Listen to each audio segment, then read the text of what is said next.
हम बात करेंगे अपठित गद्यांश की। अपठित गद्यांश इसलिए पूछा जाता है आपसे, अपठित गद्यांश मतलब ऐसा गद्यांश जो पढ़ा ना गया हो, जो आपने पढ़ा ना हो कहीं। अब एक्सीडेंटली पढ़ लिया है, बात अलग है। अपठित गद्यांश पूछने का जो मकसद होता है परीक्षाओं में, वो ये होता है कि भाई आप प्रशासन और शासन में आ रहे हो, वहां पर आए दिनों कोई ना कोई पत्रावली आएगी, डेली आपको कोई ना कोई समस्या का निदान करना होगा, पहचान करनी होगी। तो इसके लिए जैसे ही कुछ आप पढ़ें, उसका सार निकाल सकते हैं कि नहीं, उसका भाव समझ सकते हैं कि नहीं, उसकी समस्या समझ सकते हैं कि नहीं, मुख्य विषय क्या है, जो जैसे शीर्षक लेखन आता है, मुख्य विषय क्या है, किससे संबंधित है, किस विभाग से संबंधित है, आपके विभाग से संबंधित है या किसी और विभाग से संबंधित है, कानून की किस धारा से, संविधान के किस अनुच्छेद से वो संबंधित है, ये सब आप निकाल पाते हो कि नहीं।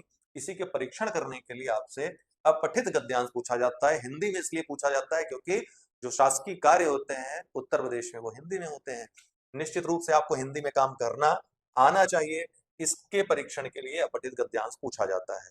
तो थोड़ा सा अभ्यास ईमानदारी से कर लीजिएगा, ये सोच के नहीं कि परीक्षा दे रहे हैं, ये सोचकर भी कि हम भाई काम करेंगे ईमानदारी से लोगों के बीच, जनता के बीच जो कि हिंदी भाषी है, तो हिंदी की समझ थोड़ी आपको होनी चाहिए।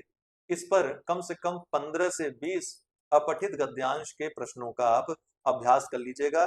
और ये अपठित गद्यांश कहीं और से नहीं, आप जो हिंदी के प्रश्न पत्र हैं प्रीवियस ईयर, ठीक है, जो मौजूद हैं, आपको आयोग की वेबसाइट में भी मिल जाएंगे, वहां से आप अपलोड करके, डाउनलोड करके सॉरी, वहां से पढ़ लीजिए, ठीक है।